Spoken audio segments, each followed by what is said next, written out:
sometimes the most powerful people in the room are the ones everyone underestimates. I learned this lesson the hard way, sitting at our family's Thanksgiving table, watching my brother Sterling carve the turkey with the same precision he used to carve up my self-esteem. What he didn't know, what none of them knew, was that I held the knife that could carve up his entire world. The Sterling family mansion in Bellevue gleamed under the warm November light, its floor-to-ceiling windows offering a perfect view of Lake Washington. Every surface sparkled with the kind of wealth that demands to be noticed. Crystal chandeliers cast dancing shadows across the mahogany dining table, where our family gathered for what would become the most memorable Thanksgiving of our lives. I sat in my usual spot, the one furthest from the head of the table, wearing a simple black dress from Target that had cost me $38.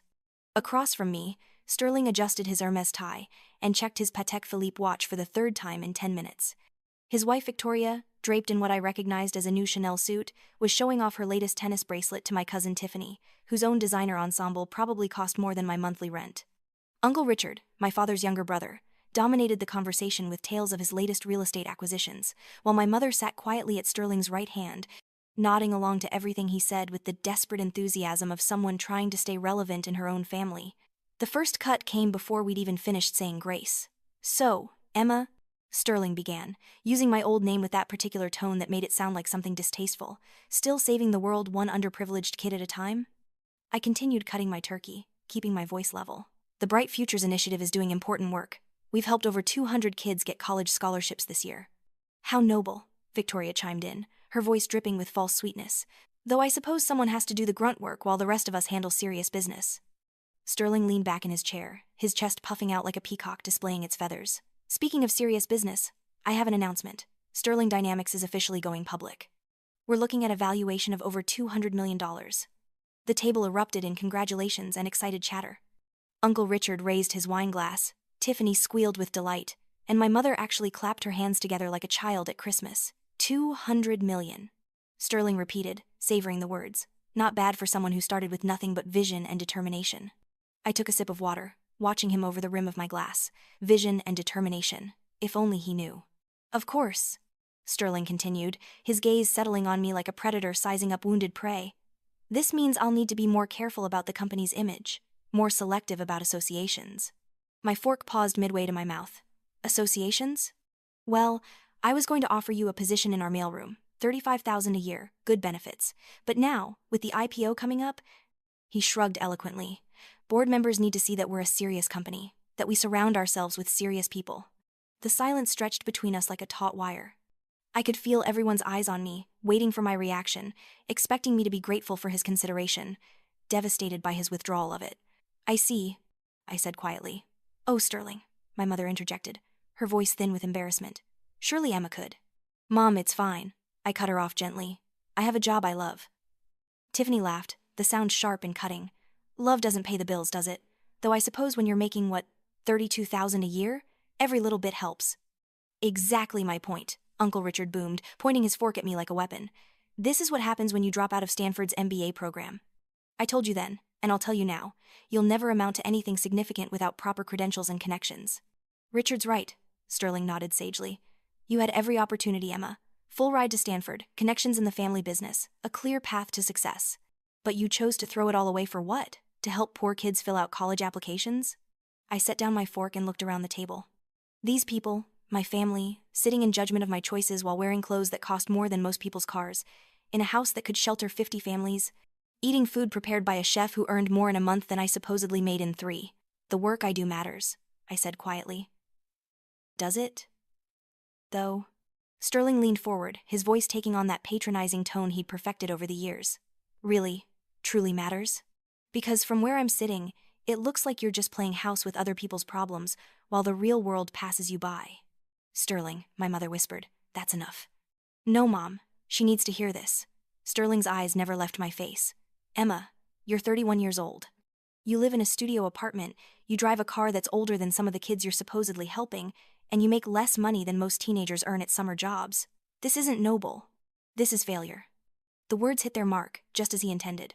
I felt the familiar burn of shame in my chest, the old wound he'd been picking at since we were children. The disappointment in my mother's eyes, the smug satisfaction on Victoria's face, the uncomfortable shifting of the others around the table. But then something else rose up inside me. Something cold and calculating that had been growing stronger over the past 5 years. Something that whispered, he has no idea who he's talking to. You know what's interesting about success, Sterling? I said, my voice deceptively calm. It's not always visible to the naked eye. He scoffed. What's that supposed to mean? I mean, take Sterling Dynamics, for example. Such an impressive company, but I've always wondered about something. I tilted my head, studying his face with new interest. Where did that initial $12 million in startup capital come from? The question landed like a stone thrown into still water. Sterling's confident smile flickered, just for a moment, before he recovered. Various investors, family friends, private equity partners. You know, serious people with serious money who recognize serious potential. Ah, I nodded thoughtfully. Serious people, of course. Not that you'd understand the complexities of high-level finance, Victoria added with a condescending smile. No, you're probably right, I agreed. I suppose accurate numbers are quite important in high-level finance, aren't they? Something in my tone must have registered because Sterling's eyes narrowed slightly. But the moment passed, buried under Uncle Richard's booming laughter and another round of congratulations for Sterling's success. The rest of dinner passed in a blur of passive-aggressive comments and thinly veiled insults. Tiffany made pointed remarks about my inability to contribute to grandmother's birthday gift fund, suggesting that $500 was probably a bit steep for someone in my position.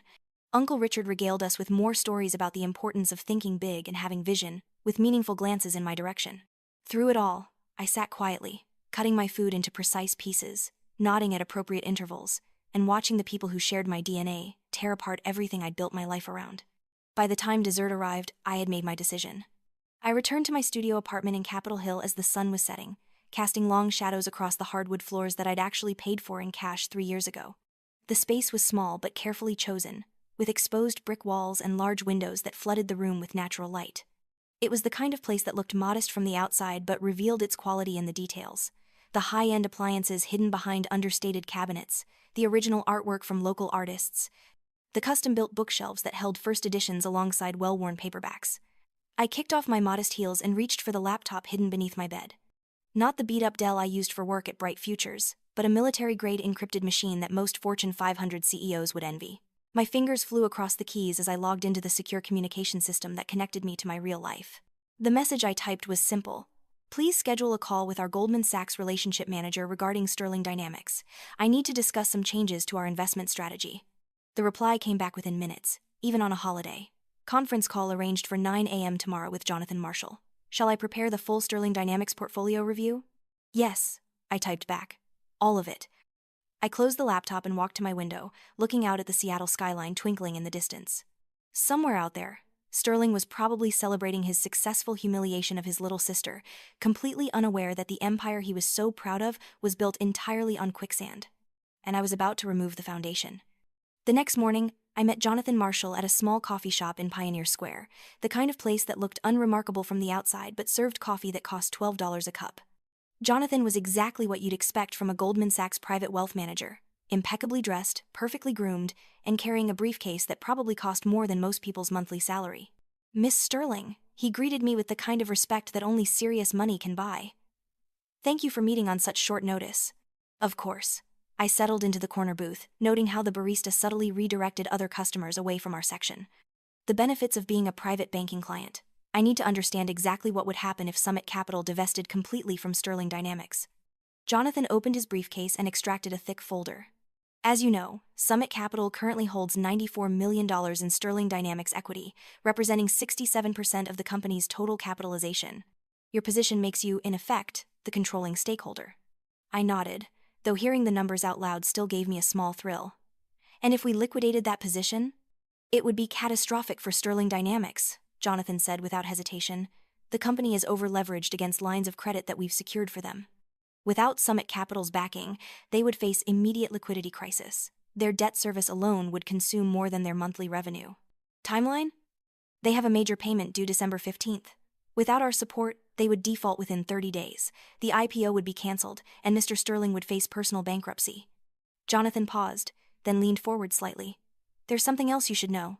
In his discussions with potential IPO underwriters, your brother has been deliberately misrepresenting the source of Sterling Dynamics capital. He's told them the company was built primarily through his personal investment and strategic debt financing. He's completely concealed Summit Capital's involvement. The coffee in my mouth suddenly tasted bitter. He's lying to investors? Deliberately and substantially. If this came to light during due diligence, it would trigger investigations. Securities fraud charges. Not just corporate liability, but personal criminal exposure. I stared out the window, watching ordinary people hurry past on their way to ordinary jobs, completely unaware that their lives weren't hanging in the balance of one phone call. Mr. Marshall, I said quietly, I'd like you to begin liquidating our entire position in Sterling Dynamics. All of it? Every single share. That evening, I called Sterling. He answered on the fourth ring, his voice carrying that familiar note of irritation that meant I was interrupting something important. Emma? What's wrong? You never call. I've been thinking about our conversation yesterday, I said, settling into my favorite chair with a cup of tea. About success and failure and the importance of accurate numbers. Look, if this is about the job offer, I might be able to work something out, maybe not the mailroom, but perhaps reception. Actually, I've been exploring some investment opportunities. The silence on the other end stretched for several seconds. Then Sterling laughed, the sound sharp and disbelieving. Investment opportunities? Emma, you make $32,000 a year. I know what I make, Sterling. Then what investment opportunities could you possibly be talking about? Are you going to put your $50 of savings into a mutual fund? I took a sip of tea, savoring the moment. I called Goldman Sachs. Another laugh, this one even more dismissive. You called Goldman Sachs? What, their customer service line? Emma, those people don't even talk to you unless you have at least 10 million in investable assets. I finished. Yes, I know. They told me that too. The line went quiet. The thing is, Sterling, they did take my call. In fact, I had a very interesting conversation with one of their private wealth managers this morning. Emma, what are you talking about? I'm talking about the fact that I qualify for their private asset management services. I'm talking about the fact that I have several $1 million in investable assets. Quite a few million, actually. Sterling's breathing had become audible. That's impossible.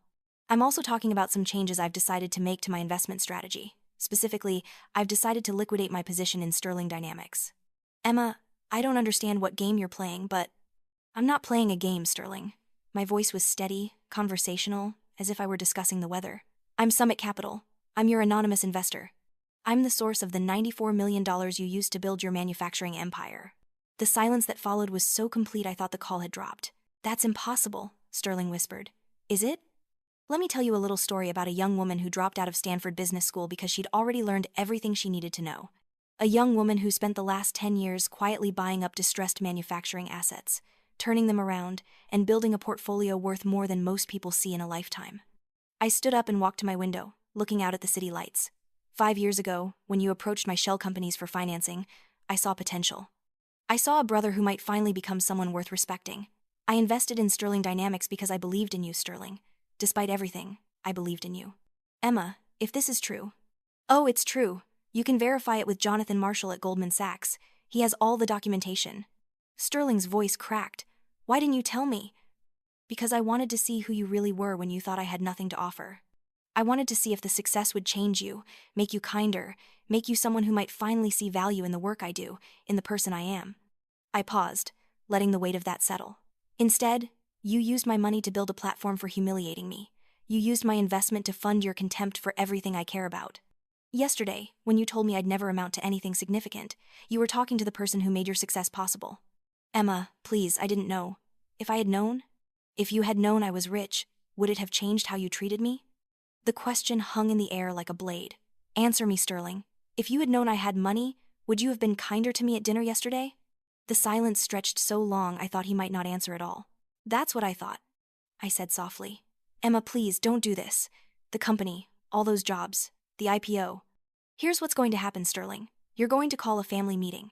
You're going to explain to everyone that your business empire was built entirely on my investment capital. You're going to explain that while you were mocking my failures, I was funding your success. You're going to explain that the family member you called worthless is actually the source of your wealth. I can't do that. It would be humiliating. More humiliating than being called a failure in front of your entire family? Sterling was quiet for a long moment. When he spoke again, his voice was small, desperate. There has to be another way. There is, I said. You could have been kind to me yesterday. You could have defended me when Uncle Richard called me worthless. You could have told Victoria to stop her snide comments. You could have recognized that a person's value isn't measured in their bank balance. I walked back to my chair and sat down, but you didn't. And now you know exactly what it feels like to have someone else hold your future in their hands. Emma. I hung up. My phone began ringing immediately. Sterling, Victoria, my mother, Uncle Richard, Tiffany. I let them all go to voicemail. their increasingly frantic messages providing a soundtrack to my evening as I prepared dinner and caught up on work emails from Bright Futures. By Monday morning, the financial newspapers were running headlines about Sterling Dynamics' liquidity crisis. The IPO was postponed indefinitely. Sterling's carefully constructed empire began crumbling as quickly as he'd built it, each falling domino revealing the hollow foundation it had been built on. I spent that morning at the Bright Futures office, helping 17-year-old Marcus Rodriguez fill out his application for MIT. His mother worked 3 jobs to keep their family afloat, but Marcus had the kind of brilliant, analytical mind that could reshape the world. As I watched him calculate the probability algorithms for his computer science project, I thought about Sterling, probably sitting in some conference room trying to explain to lawyers and accountants how his company could survive without the mysterious funding that had appeared 5 years ago and disappeared over the weekend. Miss Emma? Marcus looked up from his application. Do you think I really have a chance at a school like MIT? I smiled at him. This kid who'd grown up in public housing but could solve mathematical theorems that would stump most college graduates. Marcus, success isn't about where you come from or what other people think of you. It's about recognizing your own worth and refusing to let anyone diminish it. He grinned and turned back to his application. My phone buzzed with another voicemail from Sterling, the 15th since yesterday. I didn't need to listen to know what it contained. Apologies, bargaining, desperate attempts to undo what couldn't be undone. But the thing about consequences is that they're remarkably immune to regret. I walked to the window of our small office, looking out at the Seattle skyline where Sterling Dynamics headquarters sat like a wounded giant among the other corporate towers. Somewhere in that building, my brother was learning the same lesson I'd learned years ago, that other people's opinions of your worth only have the power you give them. The difference was, I'd learned it by choice. He was learning it by necessity. My phone rang again. This time it was my mother. Emma, please, she said without preamble when I answered. Sterling told us everything. About the money, about Summit Capital. We had no idea. I know you didn't. Can you forgive us? Can you forgive me? I should have defended you, I should have. Mom, I interrupted gently. The question isn't whether I can forgive you. The question is whether you've learned anything from this. She was quiet for a moment. I think I have. Good, because I'm still the same person I was last Thursday at dinner. My work is still just as important. My life is still just as meaningful. The only thing that's changed is what you know about my bank account. After I hung up, I turned back to Marcus, who was now working on his personal essay about overcoming adversity. His determination reminded me of myself at his age, convinced that hard work and good intentions could overcome any obstacle. I'd learned since then that sometimes they can't. Sometimes, you need to have the power to demand respect rather than hoping someone will choose to give it to you. But I'd also learned something else, that real success isn't measured in stock portfolios or IPO valuations. It's measured in the young man across from me, whose future was brighter because of the work I'd chosen to do with my life. As the Seattle winter settled in around us and Sterling Dynamics' stock price continued its freefall, I found myself more at peace than I'd been in years. Not because I'd destroyed my brother's company, but because I'd finally understood something fundamental about family, about love, and about the difference between being valued and being valuable. Some lessons, apparently, are worth $94 million, and some are priceless.